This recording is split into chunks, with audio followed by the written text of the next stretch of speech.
What's up, everybody? Welcome in. It is Iowa Hawkeyes Primetime Live. I am your host tonight, Josh Helmer, right here, Iowa at the voice of college football. And so happy all of you are joining us tonight on Iowa Hawkeyes Primetime Live. You can follow me at Josh on Ref. That's the social media feed. Of course, everybody, you should be following the voice of college football out there at the VOCFB. Well, here we go. We've made it inside the 50-day mark to college football, Iowa college football. The Hawkeyes now 47 days away from booting off the 2025 season. It's starting to feel real, ladies and gentlemen, so we are getting closer. Good evening to all of you. Happy to have you all alongside tonight. A bunch to dive into this evening. Among the topics up for discussion before we weave here and we dart there, which Iowa position group is most underrated? Which position group is not getting the proper flowers entering 2025? We can reverse that as well. And what's a position group that maybe we've spoke prematurely about, a little too highly on throughout this offseason, this build up to 2025. So a little yin and yang right there, some good, some bad. What's most underrated and what could be, not a guarantee, but what could be maybe a little overvalued going into 2025. Plus, what does a Tim Lester leap look like in year two? What would constitute, what would qualify as a leap for Tim Lester for the Hawkeyes offensively? Plus, let's see, Athlon Sports, they ranked their most difficult Big Ten schedules. Spoiler alert, the Iowa Hawkeyes, they didn't have one of what Athlon regarded as one of the most difficult schedules heading into this season. And let's see, SEC Media Days is underway from down in Atlanta. And as we look at some of the big picture college football issues that are buzzing around out there, Greg Sankey spoke some of his thoughts. We can share that with you tonight.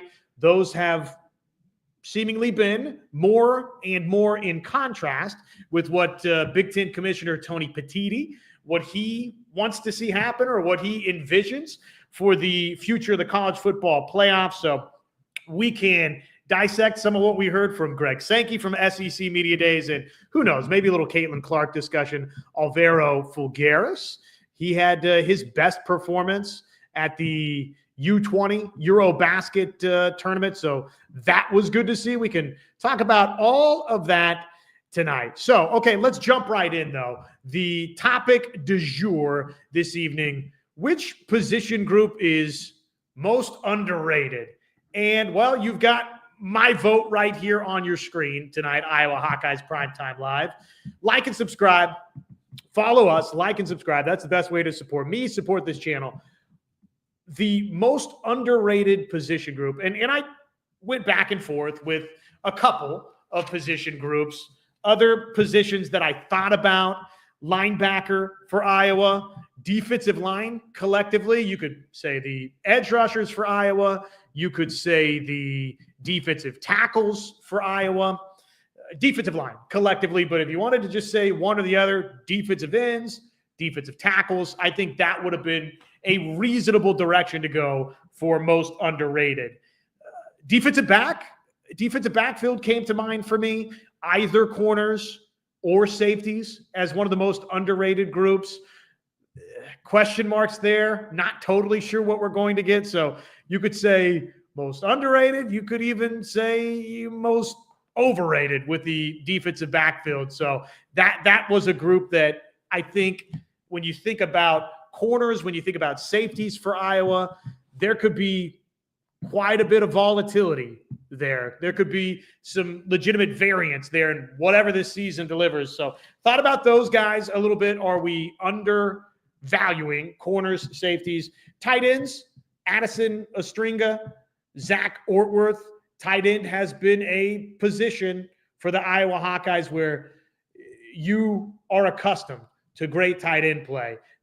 Wrote on a list at Hawkeyes Wire today, our team did, And George Kittle, as he's been for so long, he's in that top 10 tight ends list. And obviously there's other tight ends that have graced your television screens at the college level, at the pro level, that come from Iowa, that have been in that upper echelon, those elite NFL tight ends. So Iowa's got a rich tight end history. And though I think there's questions to be had with that group going into this season with Addison Ostrenga, with Zach Ortworth. We'll see if there's another name to monitor there. Vanami, can he surprise us at tight end? It's a group that, again, when you start saying which position groups maybe have the greatest variance, tight end would certainly be one of them. But, okay, so most underrated position group for the Hawkeyes. I'm going to make a case that it is the Iowa running backs that are most underrated. There you see Mr. Kamari Moulton out of Cardinal Gibbons High School, the Fort Lauderdale product, the Florida kid, just a sophomore. Can you believe that with Kamari Moulton? Feels like we've seen a fair bit of football from Kamari Moulton, and yet you look up and he's just a sophomore. You could have, this season, and if it's a great season, obviously you could make that leap to the professional ranks, but it's not inconceivable that you could be on year one of Kamari Moulton as your bell cow Iowa running back. Maybe a couple of years that you get Kamari Moulton toting the rock for the large percentage of the carries for the Hawkeyes. I love Kamari Moulton, the bits and pieces that we've seen. If you've been a regular frequenter of this channel, Iowa Hawkeyes Primetime Live, my program on Mondays at 6 o'clock, Thursdays at 6 o'clock, you know that Kamari Moulton, for me, I said coming out of the open spring practice that Kamari Moulton looked like the number one running back. He looked like the best running back for the Hawkeyes, and I expect that to be the case once this season boots off. He is a preseason third-team All-Big Ten choice, and just to revisit some of what's happened for Kamari Moulton, 473 rushing yards a season ago. That obviously the best of his two seasons thus far. Just 93 rushing yards in his true freshman campaign on 27 carries. Did have a couple of scores, but really the bulk of Kamari Moulton's production was last season, in a season where we all know that Caleb Johnson was out there resetting record books. So, not all bad that Kamari Moulton was able to put together nearly 500 rushing yards last season. 473 rushing yards, 84 carries, 3 touchdowns a season ago for Kamari Moulton. And I think we're going to get a lot more from Kamari Moulton this season. I say Iowa's running backs are underrated, in part because of the respect that I have for that guy on your screen right there, Kamari Moulton. I think that he has a chance to take a big-time jump this season. And we saw bits and pieces of that last season in the bowl game, before the bowl game. Look at the final month or so of the season for Kamari Moulton. Let's revisit, shall we? November 2nd versus Wisconsin. 9 carries, 74 yards. He had a long of 30 yards rushing in that game. November 23rd at Maryland. 12 carries, went over the century mark, 114 rushing yards, had a touchdown in that Maryland contest. Obviously had the big explosive 68-yard touchdown run. Mizzou in the bowl game versus Missouri. Again, another chunk run in that game, a long of 38 in that bowl game versus Missouri. 14 carries, 96 rushing yards, had a touchdown in that bowl game versus Missouri. So 3 standout performances to close last season. I think that's an important item for Kamari Moulton, for Iowa going into this season. It is not always a guarantee that if you close a season well, you carry that over into the next year. But I think you certainly sit here in the offseason and say, yeah, I feel a lot better that we saw Kamari Moulton do that at the end of last season, even as he was outside of the bowl game versus Missouri, not the lead guy. Obviously, Caleb Johnson getting the lion's share of all the carries, and yet still versus Wisconsin, 9 carries, 74 rushing yards. Maryland, 12 carries, $114 and a score. So I love what we've seen from Kamari Moulton. I'm sure he is chomping at the bit for that starring type role, that leading role. Okay, then you get beyond Kamari Moulton. And the Iowa Hawkeye running backs, you still have Jazzy and Patterson in that mix. 24 games played. So Jazz Patterson, he's got a legitimate amount of seat time under his belt. He had 309 rushing yards a season ago on 63 carries.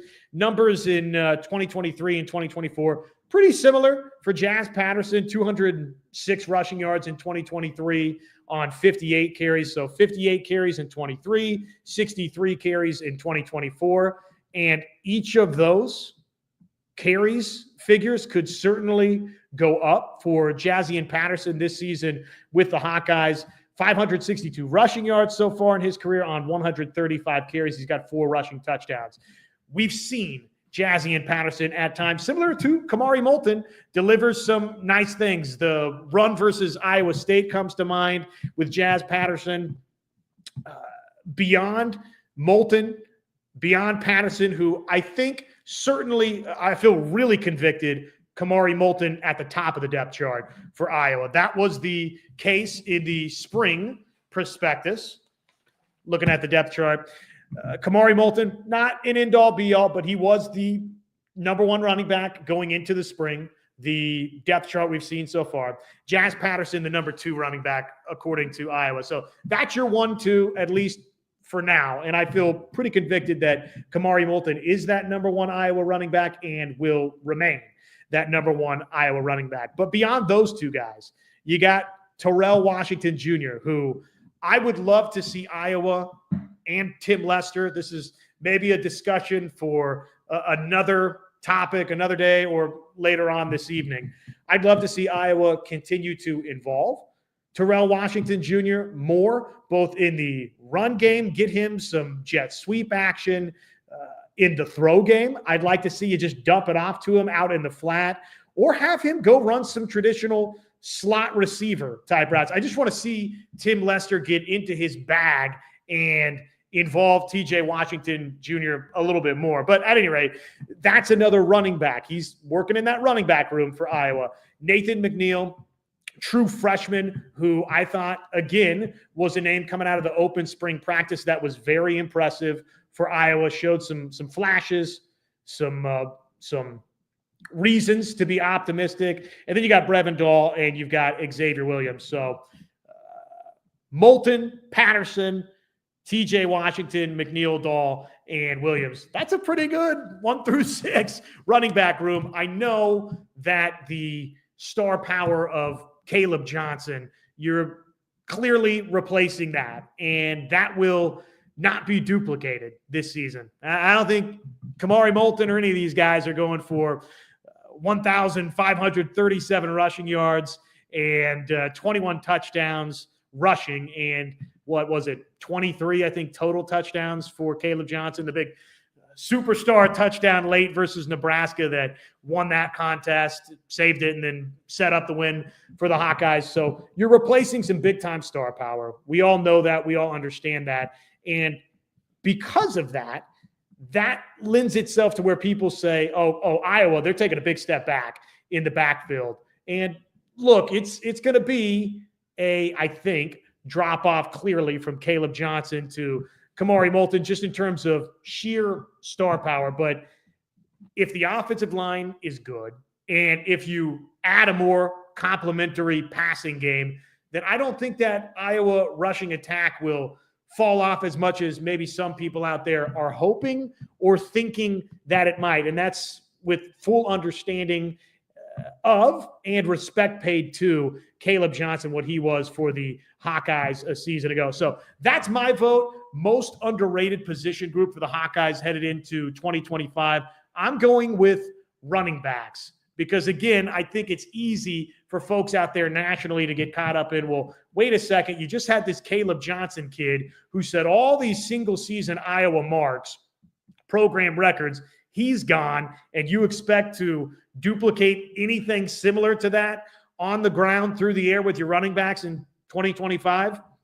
Maybe not just individually, but Kamari Moulton, I think, is primed to take a big step forward. Jazz Patterson, I think, is ready to be that number 2 running back if called upon. And I like TJ Washington, McNeil, Dahl, and Williams down the depth chart as well. again, other position groups that I considered for most underrated for Iowa, and would love to hear your thoughts on this tonight. Please fill up that chat right here, Iowa Hawkeyes Primetime Live.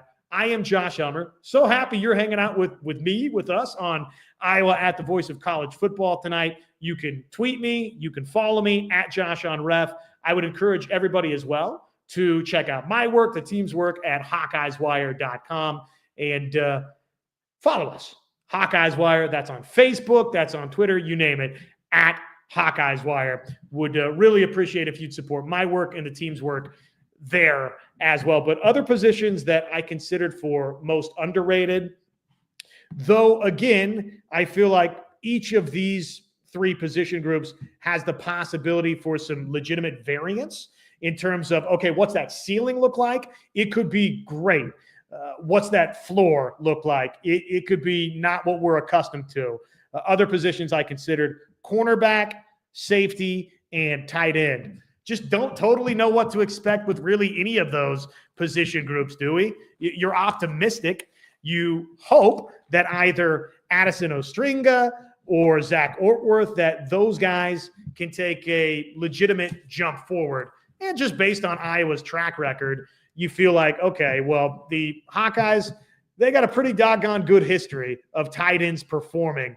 Other names, of course, you've got Michael Burt, Hoffman, Vonamy in that group of tight ends for Iowa. So who will emerge for the tight ends? Probably looking at Addison Ostringa and Zach Ortworth. Those are the guys that we've seen the most out of that group. And Iowa, historically, if you've played and there's experience, that obviously matters in Hawkeye land. So Ortworth, let's see, a season ago, 11 grabs, $133, had that one big catch of 52 yards, and Ostringa, 15 grabs and 114 yards, long of 29, had one touchdown grab a season ago. So one of those two guys is an obvious candidate for, if you want to say, the biggest jump forward, breakout candidate, X factor. Those would be good names to choose from, but some legitimate variance there. Flip over to the defensive side of the ball, and we're, again, continuing to hear more and more good things about TJ Hall. At this point, feels pretty likely that TJ Hall is one of your two starting cornerbacks, and then we'll see from there. Is it Deshaun Lee, who was opposite TJ Hall, listed as the other starting cornerback at the beginning of spring? Of course, from the beginning of spring to now, Iowa landed a transfer portal cornerback in Shaheed Barrows from South Dakota, and you hear great things about Shaheed Barrows. The buzz, the talk there is, okay, South Dakota defensively runs a lot of the same things that Iowa runs, so there's familiarity from South Dakota to Iowa for Shaheed Barrows. Maybe that gives Shaheed Barrows an opportunity there. But again, TJ Hall, we've seen some really good play at times. Deshaun Lee, I think we've seen good play at times from Deshaun Lee, and obviously from both, we've seen some play at times as well. So one of those two guys, if you could just get one of the two, the rule of halves, if you will, if you could just get one of those two guys to take that big jump forward, that would be a massive difference maker for Phil Parker, for this Hawkeye defense, as though they certainly weren't bad a season ago by the definition of poor defensive play. That Iowa defensively was not bad a season ago, but leakier than you or I or just Hawkeye Nation is accustomed to, and certainly more so than you're accustomed to in the defensive backfield. So one of those guys emerging into a star, if it's TJ Hall, sounds like that's the most likely candidate at corner, or Deshaun Lee. That would pay dividends for the Hawkeyes. Safety, again, I think there's some legitimate variance in that position group. You've moved Xavier Wampa over to free safety, and in the realm of positives, of off-season buzz, right? You get drunk on off-season positivity one of the biggest causes for offseason optimism in Iowa City and for positivity has been Xavier Wampa sliding over to that free safety slot, right? You're hearing that has been a catalyst for some really good play for Xavier Wampa, though Iowa and Phil Parker, I think, pumped the brakes a little bit after the buzz started building that they'd made the full-on switch for Xavier Wampa from strong safety to free safety, and that was the catalyst for this newfound star power maybe for Xavier Wampa. Phil Parker and company said, well, everybody's playing everywhere back in the defensive backfield. So Xavier Wampa could be a free safety, could be a strong safety. I'm still signing up and subscribing until proven otherwise that was some buzz we should be buying, that they've moved him over to that free safety spot and that hopefully that can deliver for Wampa that can deliver the star power that was built, right, as a 5-star signee coming in. But you're going to have that if this defense can reach its potential. Kale Kolaric, I thought, was impressive. One of those names that would be maybe a little bit off the beaten path, but really impressed throughout the open spring practice. So I think that's a name to watch at safety that obviously isn't Cohen Intringer, who is expected to be that other starting safety. Lutmer, we'll see what that looks like at safety.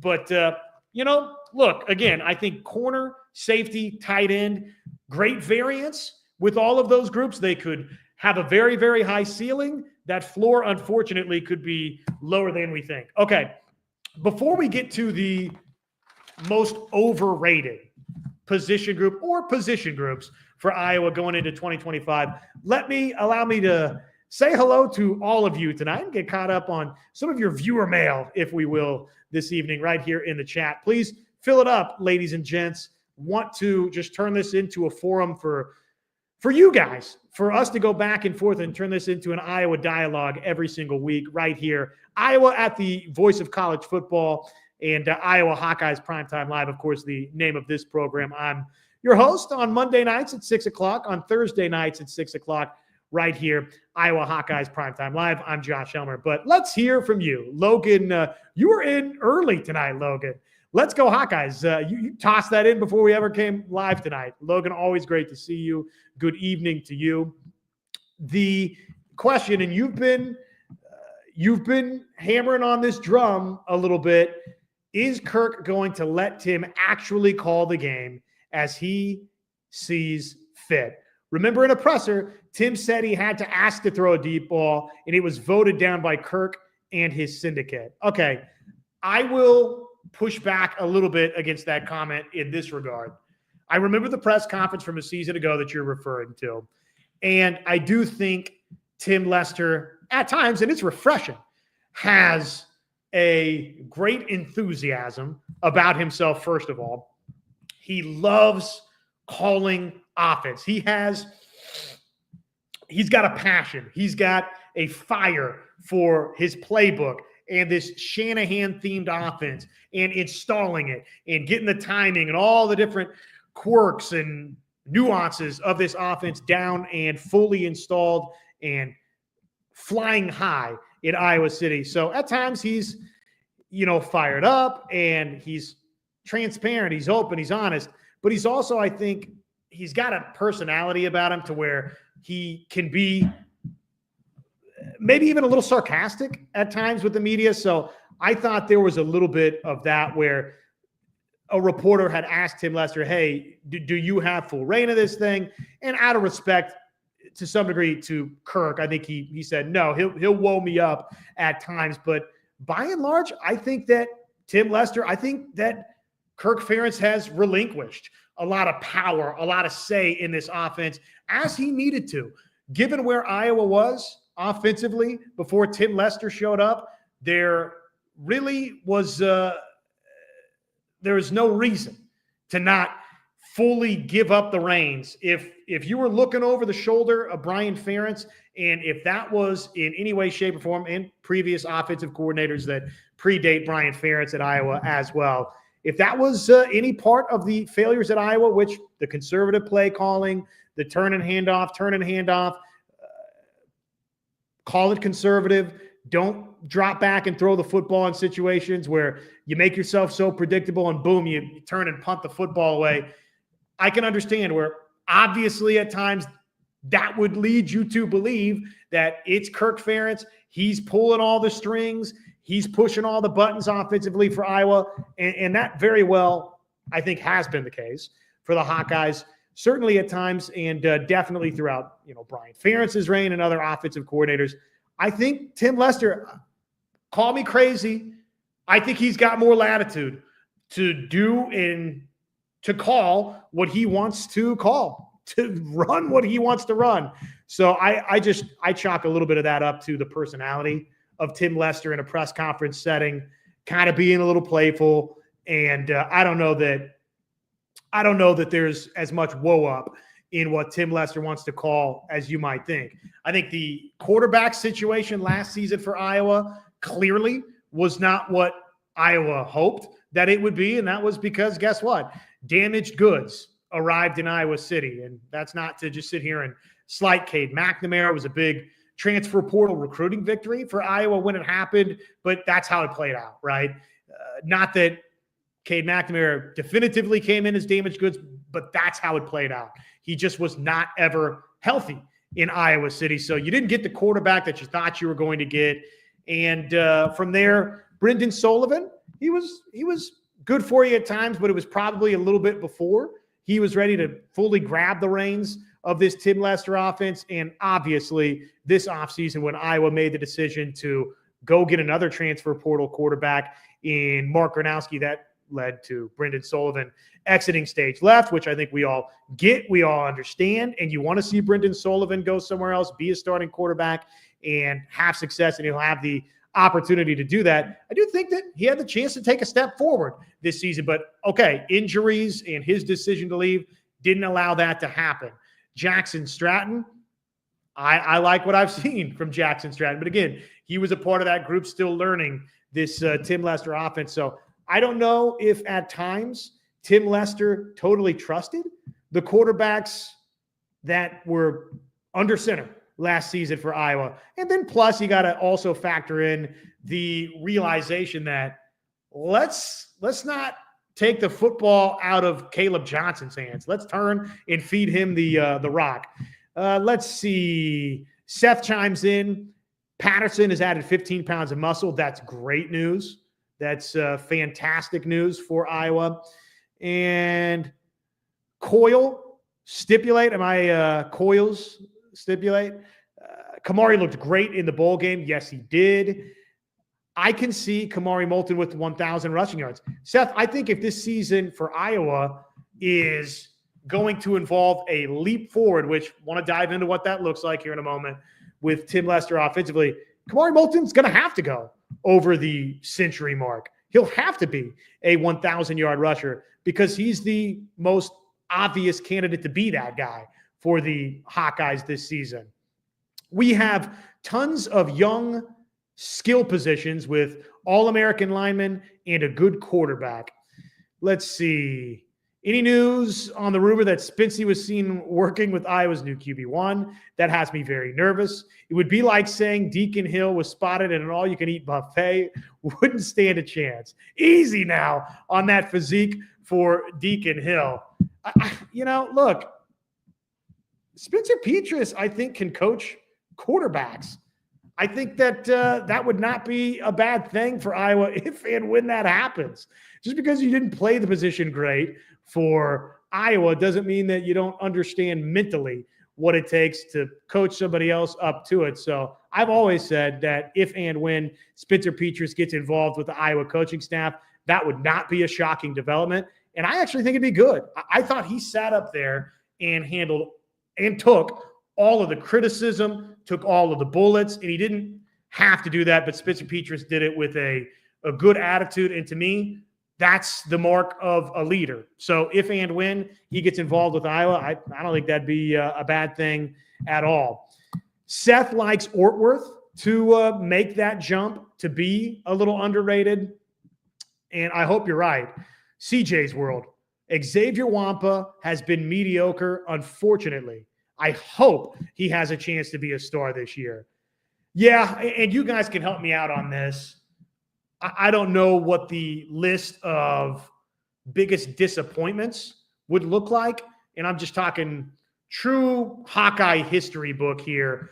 But if Xavier Wampa, CJ, doesn't do that, if he does not morph into a star for the Hawkeyes, Xavier Wampa, right, he would have to be, unfortunately, a part of that dubious distinction of Hawkeyes that disappointed almost more than anybody else, right? So I'm still optimistic that Xavier Wampa has that in the tank and that this 2025 is the year where it all comes together. He would be the obvious candidate, right, for biggest star in the defensive backfield if you only had one name that you could pick. I still think because of the five-star status, the recruiting, billing, the athleticism coming in, that Xavier Wampa would be the kind of obvious pick as who's most likely to be the star in the defensive backfield for Iowa. But he needs to be that guy. T-Hink, what's up? He jumps in tonight. Great to see you, Taylor. It's Tim Lester's offense. I agree. I really, truly believe that Kirk is relinquishing those reins. Every now and again, if it's Kirk Ferentz, if it's any head coach, you have to go in and grab that offense from an offensive coordinator. You got to protect an offensive coordinator from an offensive coordinator every now and again. If it's late and you got a lead to protect, and this defense proves to us that it can go shut an opponent down and get the football back and keep points off the scoreboard, that Jaden Harrell, Carson Shire, these defensive back names that we're talking about, taking a step forward, Wampa, of course, being, right toward the front of that list, entering, or on and on and on. If this is a Hawkeye defense that we're accustomed to seeing, then every once in a while, it's not all bad to not throw the football, to lean on the run game, to turn and hand off to Kamari Moulton, to Jazz Patterson. That's okay. And every once in a while, Kirk Ferentz won't be the only head coach doing that in college football. There's a reason that Iowa's won a bunch of football games, and like it, and I know, like it or love it or hate it, there's plenty of Hawkeye fans that certainly hate it.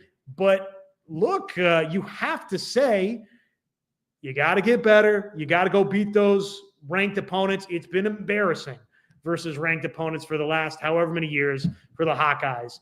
Not going to dodge that. Understand it. Respectful of it. Get that that's the reality. Iowa has to be better against better opponents. But having said that, Iowa's won a lot of football games. Iowa under Kirk Ferentz over the last decade is a part of that select group that hasn't had a losing season. Was some of that because of the scheduling advantages of the Big Ten West? Sure it was. At times, you had a nice opportunity. But guess what? Everybody else in the Big Ten West had that opportunity. And for the most part, nobody navigated that better than the Iowa Hawkeyes did. So as many complaints, and it's reasonable, it's justified to have complaints about the conservative nature of Iowa offensively at times, the poor quarterback play. Oh, my goodness. Drives you nuts, right? Post Stanley. But you have to say also that some of those decisions at times directly led to victories, trusting the defense, punting the football away, pinning opponents deep, leaning on special teams, not just punting the football away, but your Cooper DeJeans, putting him back there, letting him go make an electric play for you. Weegan now. I mean, Iowa has a formula, and it does win football games. Got to be better, and you have to be more explosive offensively in order to close that gap to go win those games against the elite opponents. Certainly understand that, but you also have to give credit where credit's due for some of the winning that Iowa has done. Let's see here. Dean, good evening. Great to see you, Dean. Hope you're doing well. Welcome to the program. Happy to have you alongside with us here at Iowa Hawkeyes Primetime Live, Iowa at the Voice of College Football. I know it's a video game, but NCAA 26, Cohen, Graves, Pace, very good in the game. Who would be your guys' pick to get a ratings upgrade, ratings update in a positive way before seasons end? that could be an interesting discussion, which would be the best sign for Iowa. There's many ways to twist these conversations to create some content. You've been outscored bowl games, road games, 287-83 since 2020 when playing ranked teams. That's 29 touchdowns, including extra points. Hey, as I said, the ranked opponents thing, there's no rebuttal to that. That's just reality. It's not been good enough. Iowa has to become more complimentary as a team that both runs and throws the football. We know that. We understand that. I'm just saying that, every now and again, it's not all bad if the head coach leans on the run game, leans on his defense, leans on special teams. But in order for Iowa to be a Big Ten championship contender, what you're saying, yes, is correct. So I'm not going to sit here. I'm not trying to sit here and argue with you on that. I'm just saying that there are reasons to, at times, be appreciative of Kirk Ferentz as well. Let's see. On the offensive side, Jacob Gill and Kamari are great as well. Mark makes the manageables, game manager. For Kirk to leave, we took care of Wisconsin and Colorado last season. Nebraska has more all-time wins against Iowa. We will take that trophy back on Black Friday. So let's see. Is that a Nebraska fan jumping in? Gill and Pace need a raise. Okay, so we open tonight, and thanks everybody for jumping in here on Iowa Hawkeyes Primetime Live. Iowa at the voice of college football. We open tonight talking what is the most underrated position group for the Hawkeyes. My vote was running back, and if you go back and watch this episode, if you're just now jumping in and joining us, Kamari Moulton, I like the depth behind Kamari Moulton. I think Kamari Moulton is primed for a big step forward. I like the offensive line experience for Iowa, but you can go back and watch the replay to catch all of those reasons for why running back is a good choice there. What do you guys say for most underrated position group? Most overvalued? Most overrated for Iowa? And keep in mind, this is not me just saying, let's pave it in stone here that this group is overrated, but you got to pick one, right, for the purposes of this conversation. And what about wide receiver for the Hawkeyes? I will raise my hand on this. I will raise my hand on this.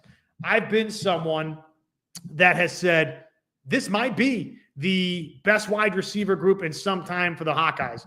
I still believe that. And Reese Vanderzee, RVZ, not trying to single you out. We just need a nice graphic for the screen here on Iowa Hawkeyes Primetime Live. But you're one of these receivers.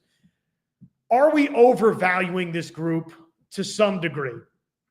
I think quarterback is up for discussion in this group. Most overvalued, I think, right? Most overrated, that's reasonable to talk quarterback until Mark Gronowski goes out and proves it in the Big Ten. Then, look, it's fair to have some concerns. We got to see it. I haven't seen good quarterback play in a long time at Iowa, so that would be a discussion. But wide receiver, right? Jacob Gill did some nice things a season ago. 35 grabs, 411 yards, 2 touchdowns. Our man right here on the screen, Reese Vanderzee, I think has a ton of potential. He's a big-bodied wide receiver that could go up and high catch, high point of football for you. 6'4", 207. I love Reese Vanderzee's potential. I think he has a big Hawkeye career ahead of him. The young man, in-state Central Lyon GLR, George Little Rock. You guys know where Reese Vanderzee is from. But last season, in part because of injuries, 14 grabs, 176 yards, 3 touchdowns, and it was all early in the touchdown category for Reese Vanderzee. He had the big early debut, but have we overvalued this a smidge before we see it? Outside of Jacob Gill, Reese Vanderzee last season in terms of wide receivers, he was next closest for Iowa. 14 receptions, 176 yards, those 3 touchdowns. Seth Anderson, a transfer name coming in, before last year, and just the 5 grabs, 106 yards. Jariat Bowie, still waiting to see a leap forward from Jariat Bowie. Let's see. Beyond Bowie, how about Dayton Howard? 4 grabs, 62 yards a season ago. Caden Weegan, love him in the special teams department. I'd like to see more of him as a wide receiver. 3 catches, 46 yards, though. So, and this all with the understanding that you're dealing with a certain level of quarterback play. It didn't deliver as expected. Cade McNamara didn't pan out the way that you hoped it would. When he was healthy, didn't get a ton of production there. When he wasn't, well, guess what? You had to turn to Brendan Sullivan, who was unproven in Iowa City. He ran into some injury concerns, Stratton. So the quarterback play was not settled, of course, for Iowa's pass catchers a season ago. But wide receiver, there's been a lot of discussion about this is the best group of wide receivers Iowa's had in some time. And again, as some of you in the comments are saying, well, it's not that hard to beat some of the recent Iowa wide receiver groups. I hear you, but the expectation for this group, I think, is to be one of the better Big Ten wide receiver groups. But who's that big frontline star? Jacob Gill right now? Probably right. I think there's more to be had from Jacob Gill, but maybe just collectively we're overvaluing this a little bit. But I do think with Mark Gronowski, if you pass protect him well, you've got quite a bit of offensive line experience returning in the way of Bo Stevens, in the way of Jennings Dunker, in the way of Logan Jones, and we'll see about Trevor Lauk. If he's the starting left tackle, Doetzler, you got Bryce George there. Obviously, Pieper's somebody that we hear at right guard that there's great reason to be excited about. I think you're operating with a good offensive line that should protect Mark Gronowski. I think you've got a quarterback in Mark Gronowski that will add the dual threat capability to this offense. All of these should be great things for the Iowa pass catchers. But we got to go see it. And we need to see an Iowa pass catching group that has more than one guy that is north of 30 receptions. Again, a lot of this is due to the quarterback play that you had in Iowa City. A lot of this also is because you had a historic season unfolding in your backfield with Caleb Johnson, and it wouldn't be all that bright to take carries away from Caleb Johnson. So I understand those items, but I'm just thinking, and again, raising my hand, I'm a part of this parade as well for the Hawkeyes where I'm saying, look, this could be one of those most athletic wide receiver groups, but we've got to see the KJ Parkers of the world deliver something. We've got to see Seth Anderson, Jariat Bowie, Dayton Howard, Weegan if he's more involved, even Reese Vander Zee, who we love and I love. I think he's primed to have a big-time Hawkeye career. I think he's an NFL wide receiver before it's all said and done.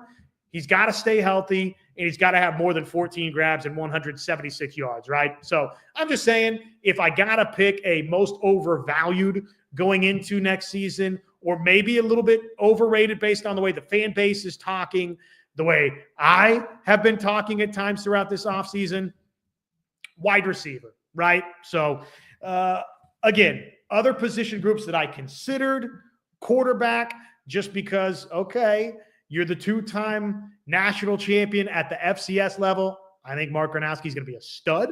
I think he's going to unlock pieces of this Iowa offense we have not seen in what feels like ages. Feels like it's been since the Middle Ages since we've seen Iowa do what we hope at quarterback the Hawkeyes with Gronowski will be able to accomplish. But we got to see it, right? So if you're picking position groups for most overrated, overvalued quarterback, given what's happened, what's transpired over the last 5 years or so for the Hawkeyes, that would be a reasonable vote.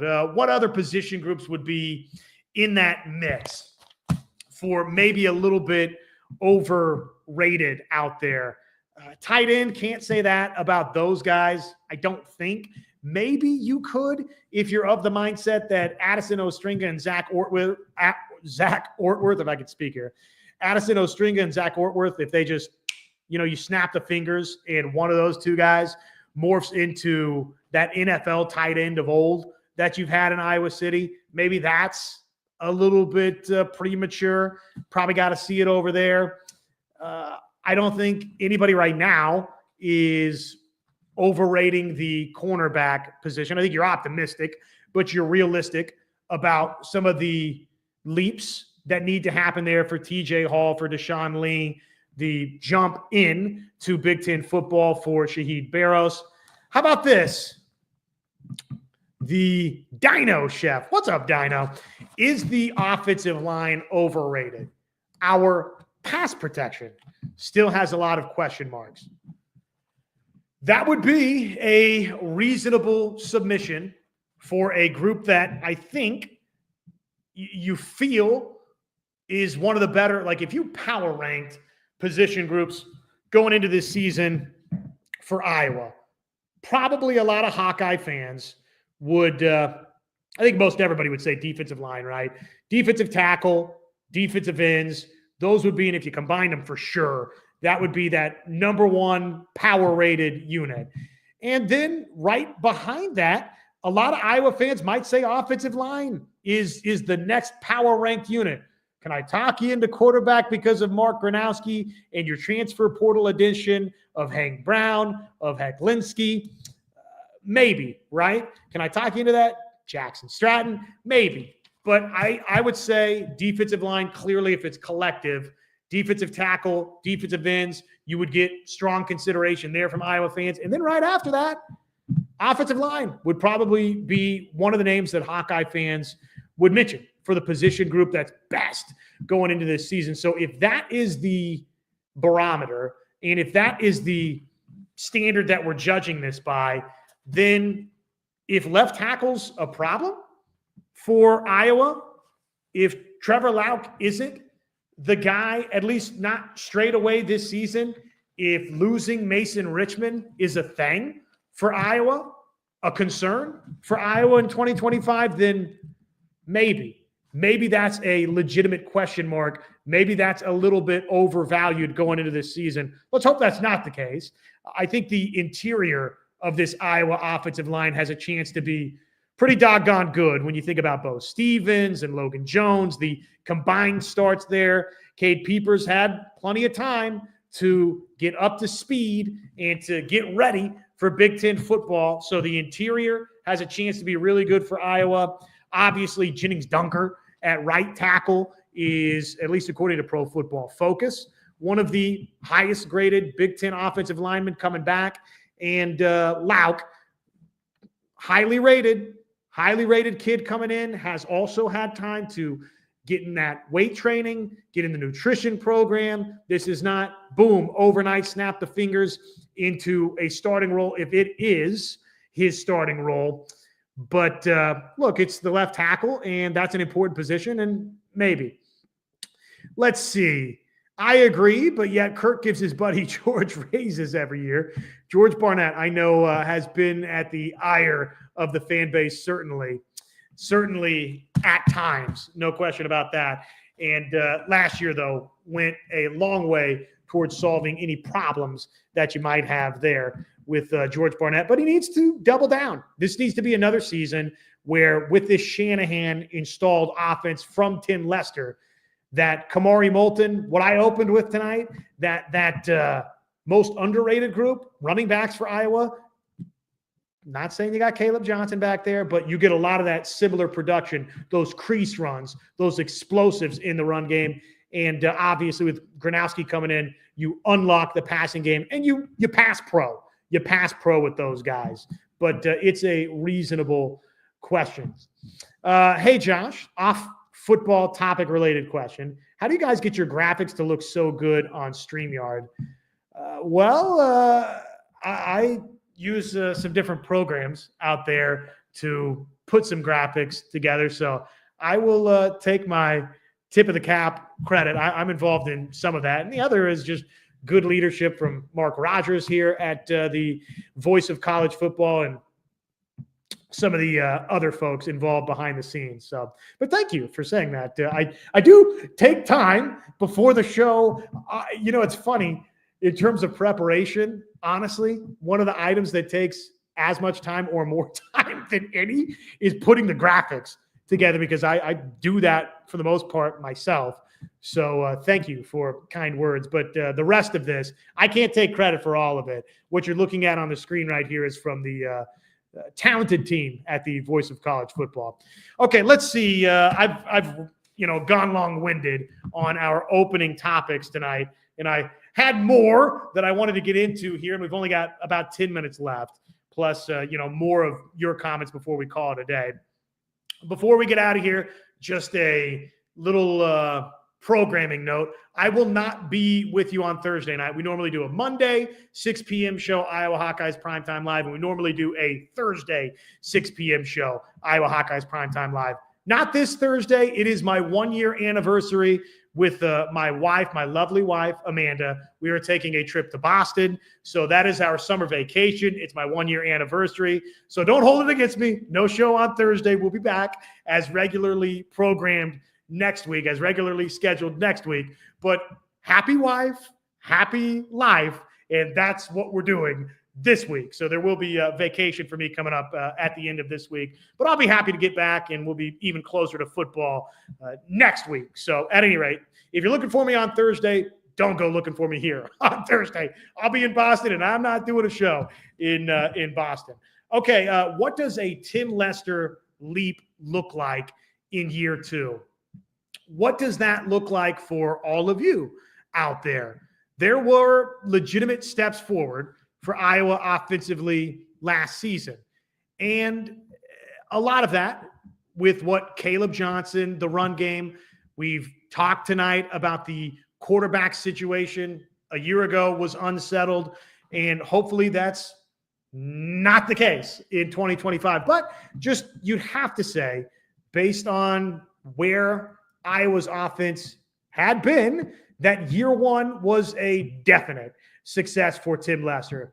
The throw game got to be better. You went and you addressed that this offseason. You didn't, and I didn't think Iowa could. I didn't think they should stand pat in the quarterback room, though I liked Brendan Sullivan, like bits and pieces of what we've seen from Jackson Stratton. If he gets pressed into action, he, I think, can deliver better play than even we've seen, which was serviceable so far for Iowa. But look, you needed a star signal caller, and maybe that guy would have been Brendan Sullivan if you'd let it play out that way. But Iowa didn't just sit on it. They went and they ponied up, and they went and got somebody that, believe me, others wanted out there in the Walter Payton Award winner, the 2-time FCS national champion, Mark Gronowski. So what does a leap look like for Tim Lester in year 2?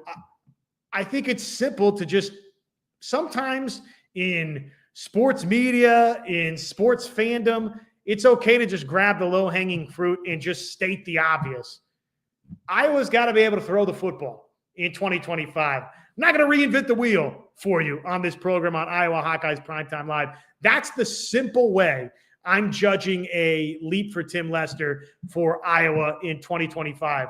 Can they now throw the football? Can they unlock that passing game? Can Gronowski deliver under center at quarterback, something we've not seen from Iowa in half a decade? It's as simple as that. You can throw numbers my direction, and you could say, okay, the points per game, it increased dramatically last season for Iowa.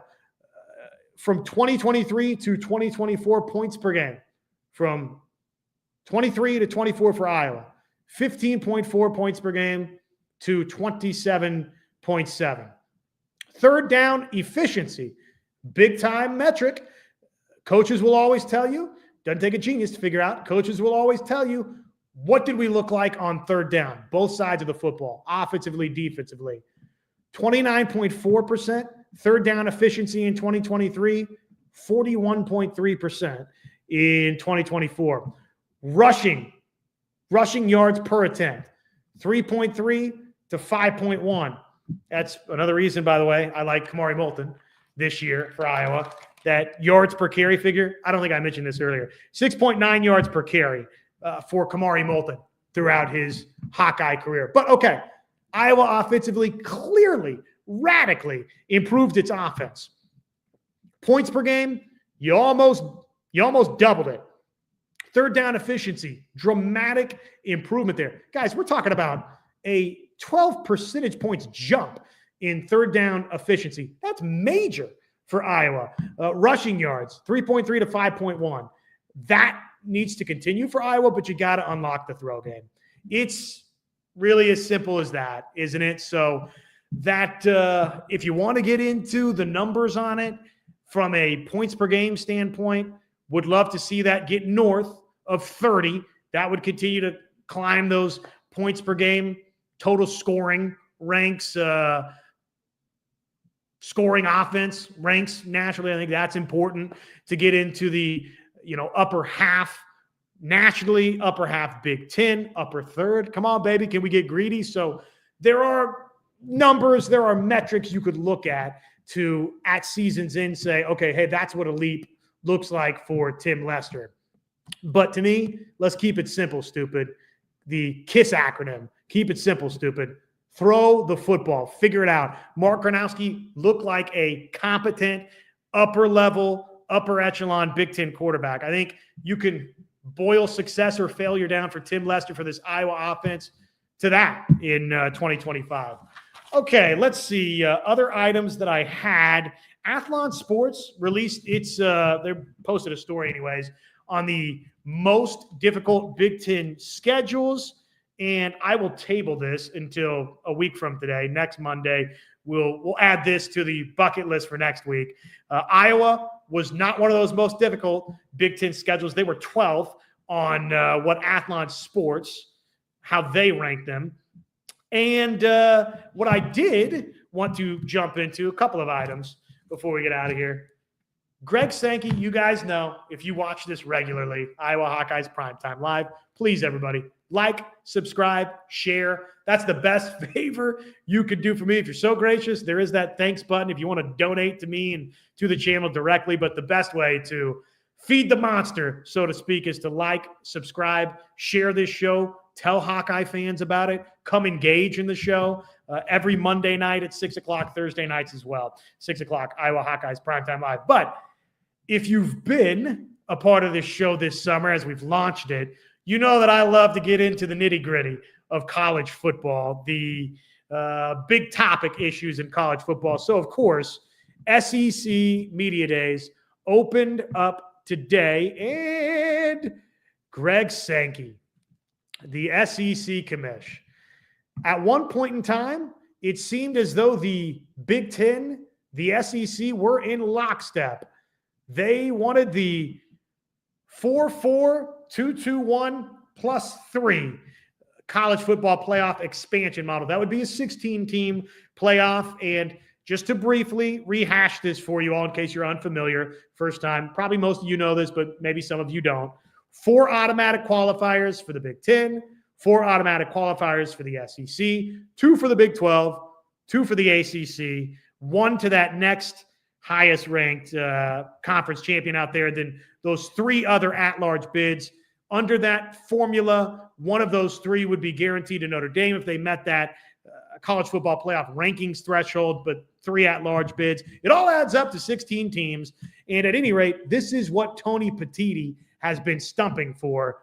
Greg Sankey today, the opening day of SEC Media Days, the Big Ten has a different view. That's fine. We have a 12-team playoff, 5 conference champions. That can stay if we can't agree. So I still think that we're getting to a 14-team or 16-team playoff at some point. I believe that at some point that will also lead the SEC and Greg Sankey was saying this today too, that nobody out there is signing up to swap schedules with our SEC squads. I do think at some point an 8-game to 9-game SEC conference schedule happens.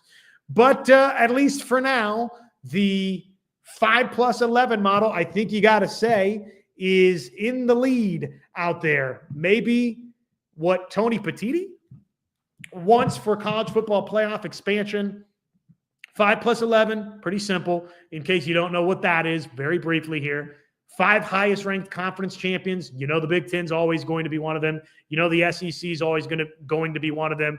And more than likely, Big 12, ACC, 2 of those other 3 as well. 5 highest ranked conference champions, 11 at-larges. It's simple, right? That seems to be now in the leading position for college football playoff expansion. But at least Sankey applying a little bit of pressure there, saying that maybe we're good with a 12-team playoff. What's best for Iowa? Does expansion matter? I've wrestled with that a little bit over the course of this offseason. I do think because you haven't gone, you've not been to the college football playoff for Iowa, you kind of have to say, right, that expansion would be good, that expansion would be advantageous for the Hawkeyes. So I'm team expand this thing because we haven't seen Iowa get in. I do tend to feel that from an entertainment standpoint, I love what Tony Petitti is pushing out there for the Big Ten, not necessarily for the totality of college football, but I get what Tony Petitti's laying down. I understand his thought process on it. I think it'd be a ton of fun on Big Ten championship weekend if you have 1 versus 2 in the Big Ten play for a Big Ten championship, and then you have 3 play 6, you have 4 play 5, and the 2 that win those extra bonus play-in games on Big Ten championship, conference championship weekend, they get in. That would be great from a storyline standpoint. It would be great from a television inventory standpoint. It'd be great from a financial standpoint for the Big Ten and for Iowa, right? Because Iowa's going to get a piece of that pie. But for Hawkeye fans, I think the 5 plus 11 model is great, just from the standpoint of there's no risk if this is a year where you're the number 3 team in the Big Ten or you're the number 4 team in the Big Ten. Under that scenario, I think you're getting in if you're number 3. You don't magically play on that Big Ten championship weekend, lose, and then in the first year that you would have been going to the college football playoff, now all of a sudden you're on the outside looking in. So I would make that argument for Iowa until proven otherwise, but I don't have a strong opinion on it. I think expansion in general would be good for the Hawkeyes. And at any rate, that's the latest from Greg Sankey. My man, Mr. Riley Donald. You saw him last week right here on Iowa Hawkeyes Primetime Live. He writes for me. That's my sheriff over there. That's one of my sergeant generals, lieutenants. I don't know the proper nomenclature, but he's second in command or right there about second in command at Hawkeyes Wire. He's not second in command. He's my guy at HawkeyesWire.com. Thoughts on Jacob Gill being the go-to guy? Smart, good hands, high IQ. I think that he's the clear go-to guy going into this thing for Iowa from a wide receiver standpoint. He's got to be, right? Just from a production standpoint, from what you saw a season ago. I mean, come on. He's the leading pass catcher, 35 grabs, 411 yards, 2 touchdowns. I don't know that long-term he's the most talented for Iowa. I think that guy could still be Reese Vander Zee. But in terms of what should we expect going in, who's the top pass catcher for Iowa, what's the safest bet? It's probably Jacob Gill.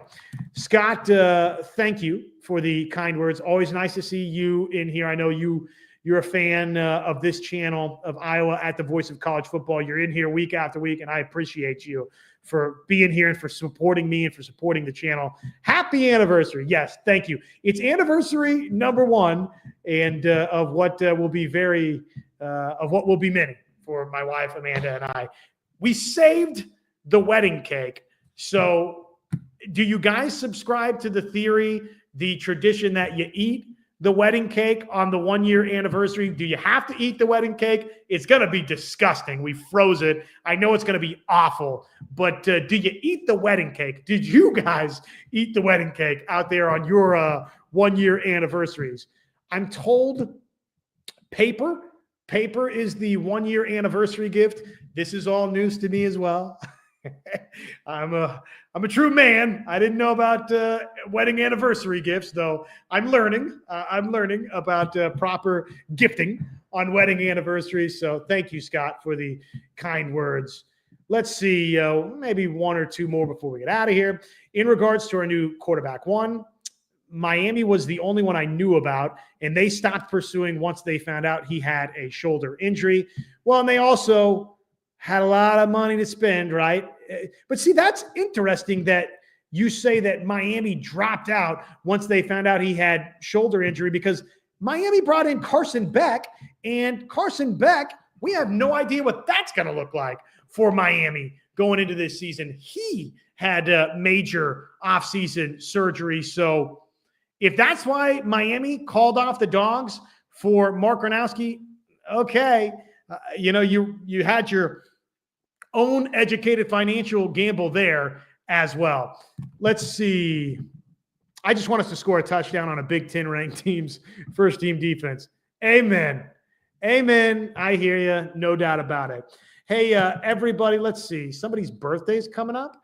T. Hink, your birthday's on Thursday. Happy early birthday. I won't get to tell you on your birthday unless I guess tweet you from vacation. So happy early birthday. Dean, thanks for passing that along as well. Everybody, I agree with this. Dino Chef on the way out the door. Don't sleep on TJ Washington either. He looked great in the Music City Bowl against Mizzou. I said that too. I said that earlier. He might be a sneaky candidate to surprise from a production standpoint, carries, yardage, all of that for Iowa. If you think it's just lock it up, throw away the key with Kamari Moulton and Jazz Patterson 1-2, TJ Washington maybe could throw a wrench into that, and he could just provide more production than maybe we're thinking going into this season. And I know, I got you. That's what the mainstream that we can't trust them, right? Mainstream media. I'm joking. Mainstream media out there has been saying. Hey, that's going to do it for me. Thanks everyone for joining on a Monday evening. 47 days to Hawkeye football. We're getting close, baby. I'll see you back here a week from tonight for Iowa Hawkeyes Primetime Live, 6 o'clock. Mark your calendars, set that alarm, like, subscribe, share the channel. Appreciate you guys and all of your support. We had a great crowd in here tonight, as always, and we'll see you next week. Until then, everybody have a wonderful week, and go Hawks. So long, everybody.